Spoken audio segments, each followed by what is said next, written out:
let the clouds race by. This is Quentin Earl Darrington here, and it has been the most incredible day here at Belhaven University here.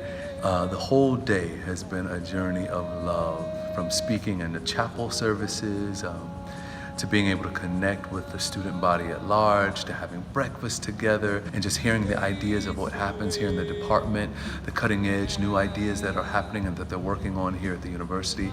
And not only that, to be able to then coach and teach students in classes, one-on-one, having our acting sessions and having our audition master class. These students here are exceptional.